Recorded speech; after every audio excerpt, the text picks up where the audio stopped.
کہ وزیراعظم شہباز شریف نے امریکہ اور ایران کے درمیان معاہدہ طے پانے کی نوید سنا دی ہے۔ وزیراعظم نے سوشل میڈیا پلیٹ فارم پر لکھا ہے کہ دونوں فریقین نے لیبنان سمیت تمام محاذوں پر فوجی کارروائیوں کے فوری اور مستقل خاتمے کا اعلان کیا۔ اس معاہدے پر دستخط کی باضابطہ تقریب بروز جمعہ 19 جون کو سوئٹزرلینڈ میں ہوگی۔ وزیراعظم شہباز شریف نے یہ بھی لکھا کہ امریکہ اور ایران اس تنازع کے سفارتی حل کے لیے سنجیدہ کاوشیں انہوں نے کی ہیں اور ہم ثالثی کے اس عمل میں اپنے برادر ملک قطر کی قیادت کا دل کی گہرائیوں سے شکریہ ادا کرتے ہیں جنہوں نے اس معاہدے تک پہنچنے میں اہم کردار ادا کیا۔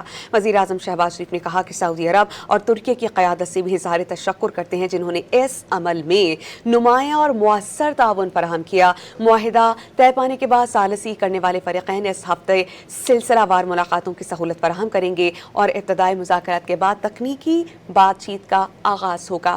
اس اہم معاملے اور پیش رفت پر ہمیں بات کرنے کے لیے جوائن کر رہی ہیں دفاعی تجزیہ کار ہما بقائی صاحبہ، بہت شکریہ، جو باہر بین الاقوامی امور بھی ہیں۔ ہما بقائی صاحب، بہت شکریہ آپ کے وقت کا۔ کیا کہیے گا، اب اتنی کاوشیں کی گئیں پاکستان کی جانب سے تقریباً 3 ماہ کچھ دن کے بعد، تقریباً 3.5 ماہ بعد فائنلی ہمیں اچھی خبر سننے کو مل رہی ہے، کیا کہے گا اس پر؟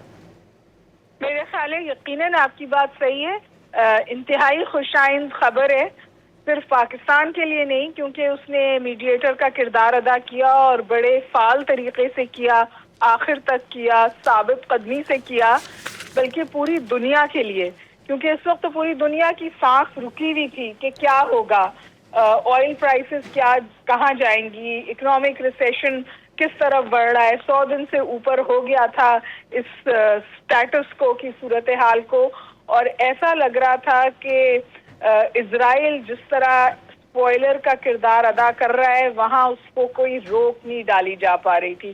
آپ نے دیکھا کہ گھنٹوں پہلے اس نے بیروت پر بھی ایک بہت بڑا حملہ کیا، اور پھر پریزیڈنٹ ٹرمپ کی پرسنل انٹروینشن سے جہاں انہوں نے کوئٹ پرو کے طور پر ایران کو آفر کیا بلاکیڈ کا ختم ہونا، یعنی جو ہرمز کا بلاکیڈ امریکہ نے کیا ہوا تھا اس کو فوری طور پر امریکہ نے ختم کیا، اور اس طرح جو کولیبریشن بیک ڈور ڈپلومیسی ہو رہی تھی وہ اس نتیجے پہ پہنچی۔ تو اب انشاءاللہ 19 جون کو ہم سن رہے ہیں کہ یہ سوئٹزرلینڈ میں ہو جائے گا۔ صورتحال جو ہے وہ اس طرح کی ہے، جو شکلیں سامنے آ رہی ہیں وہ اس طرح کی ہیں کہ ایران کی سینسٹیوٹیز کا بھی ادراک کیا گیا ہے۔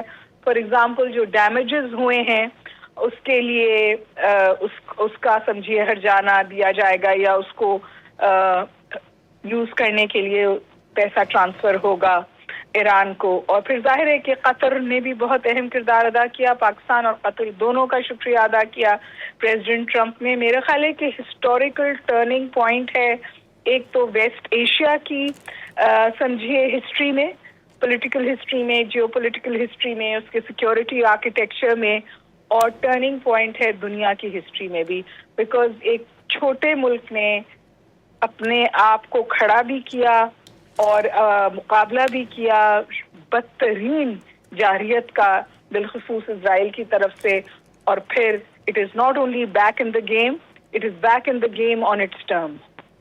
ہما بقائی صاحبہ، یہ پاکستان کے لیے کس قدر باعث اعزاز ہے کہ ایسا ملک جو ترقی پذیر ہے، جس سے دہشت گردی کی مد میں ڈو مور کا مطالبہ کیا جاتا تھا، اور as a peace maker Pakistan کی کاوشوں کو نہ صرف سراہا گیا، ایکنالج کیا گیا، عالمی سطح پر مانا گیا، اور پھر پیس میکنگ کے لیے پاکستان کو آگے رکھا گیا۔ اور جیسا کہ آپ بھی جانتی ہیں کہ ڈونلڈ ٹرمپ اپنی ہر سٹیٹمنٹ میں فیلڈ مارشل کو اور پرائم منسٹر شہباز شریف کو اپنا فیورٹ پرسنالٹیز قرار دیتے ہیں، تو ہمارے لیے کس قدر باعث اعزاز ہے یہ؟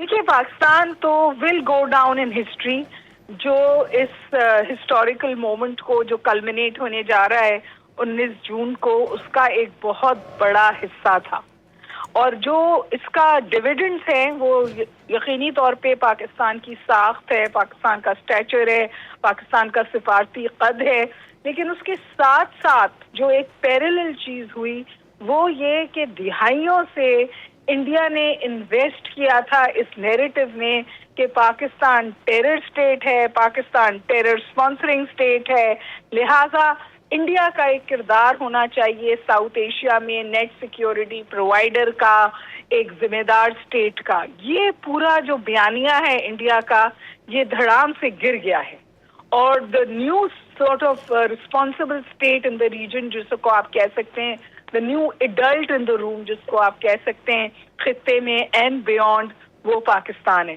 تو ظاہر اعزاز کی بات ہے. اور جس طور قطر کو دیکھا جاتا تھا ایز اے اسٹیٹ جو میڈیشن کی ایفرٹس کرتا تھا, آج میرا خیال ہے کہ پاکستان کا نام بھی اسی صف میں شامل ہے. یہ پاکستان کی ذمہ داری کا ثبوت ہے, سیاسی تدبر کا ثبوت ہے, اور کنسسٹنسی آف کانڈکٹ کا. یعنی اونچ نیچ بہت ہوئی, جھٹکے بہت پڑے, اسپوائلرز بہت آئے, لیکن پاکستان کنسسٹنٹلی امن کے لیے خطے میں بھی, ساؤتھ ایشیا میں بھی, بیونڈ بھی امن کے لیے کام کرتا رہا ہے اور کرتا رہے گا.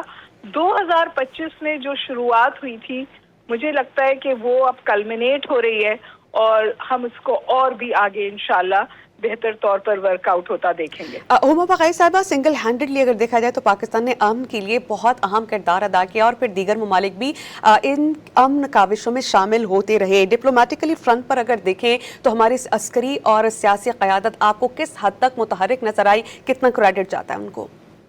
میں نے آپ سے گزارش کی نا کہ بہت میچورٹی آف کانڈکٹ تھی, اور ایک سنرجی بھی تھی عسکری قیادت میں اور سیاسی قیادت میں. تو آپ نے ایک بہت بیک اینڈ فورتھ دیکھا. پاکستان شٹل ڈپلومیسی میں بھی انوالو تھا, پاکستان میسیجنگ بھی ادھر سے ادھر لے کے جا رہا تھا, پاکستان ٹیبل پر بھی بیٹھا تھا. پاکستان نے, جو میں نے آپ سے گزارش کی, جو سیٹ بیکس آئے ان کو سیٹ بیکس نہیں بننے دیا, بٹ کنسسٹنٹلی کام کیا کہ یہ اپنے منطقی حل کو پہنچے. تو الحمدللہ صورتحال ایسی ہے کہ یہ اب اپنے منطقی حل کو پہنچا ہے. اور دوسری اہم بات یہ, جو ہم پاکستان کے سفارتی خط کی بات کرتے ہیں, پاکستان کو لوگ نیچرل چوائس کہہ رہے تھے. اس کی وجہ یہ تھی کہ پاکستان گڈ اسپیس میں تھا, واشنگٹن کے ساتھ, بیجنگ کے ساتھ, چائنا کے ساتھ, تہران کے ساتھ اور سعودی عرب کے ساتھ. یہ جو سمجھیے پلرز آف پیس بلڈنگ تھے نا, ان کے ساتھ پاکستان گڈ اسپیس میں تھا. حالانکہ وہ آپس میں اس گڈ اسپیس میں نہیں تھے, پاکستان ان سب کے ساتھ گڈ اسپیس میں تھا. ہما بقائی صاحبہ, اب اس کا امپیکٹ اوور آل آپ نہ صرف ان تین فریقین بلکہ دنیا پر کیسے دیکھیں گی؟ کیونکہ ہم دیکھ رہے تھے کہ معیشت جمود کا شکار ہے, آبنائے حرمت سے کوئی چیز گزر نہیں رہی تھی, انکلوڈنگ پاکستان. پوری دنیا کے ممالک انفلیشن سے متاثرہ تھے. تو اب امپیکٹ کس طرح آپ جاتا ہوا دیکھ رہی ہیں؟ دیکھیے, یہ اس کو ختم ہونے میں تقریباً 100 دن لگے, لیکن یہ ضرور کہا جا سکتا ہے کہ ظاہر ہے کہ ختم ہو گیا ہے تو اب ڈویڈنڈز آنا شروع ہوں گے. لیکن ابھی تک جو نقصان ہوا ہے وہ بھی 2027 کے مڈ تک جائے گا وہاں کا ڈیمیج کنٹرول کرنے کے لیے.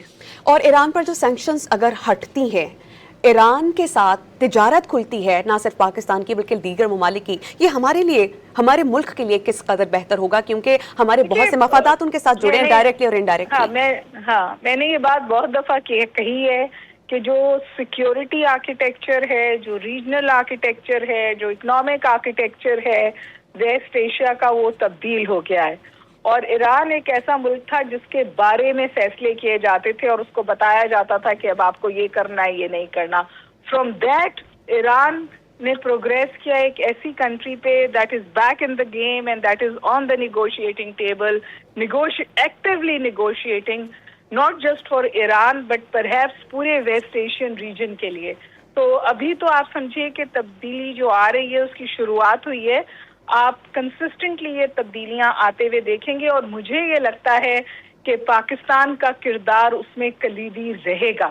سیکیورٹی آرکیٹیکچر میں تو ڈیفینیٹلی ویسٹ ایشیا میں پاکستان کا کردار انتہائی کلیدی رہے گا, بٹ مزید ایکسپینڈ ہوگا. ہما بقائی صاحبہ, یہ کہا جاتا ہے کہ جنگیں شروع کرنا آسان ہے, انہیں ختم کرنا بہت زیادہ مشکل ہو جاتا ہے. اور جیسا ہم نے دیکھا کوآڈ نے, نیٹو ممالک نے, یا جن ممالک سے یورپین کنٹریز نے ٹرمپ کا ساتھ نہیں دیا, تو یہ کہا جا رہا تھا کشن دینے کا حق امریکہ کا زیادہ ہے. ڈو یو تھنک ایران نے زیادہ کشن لیا؟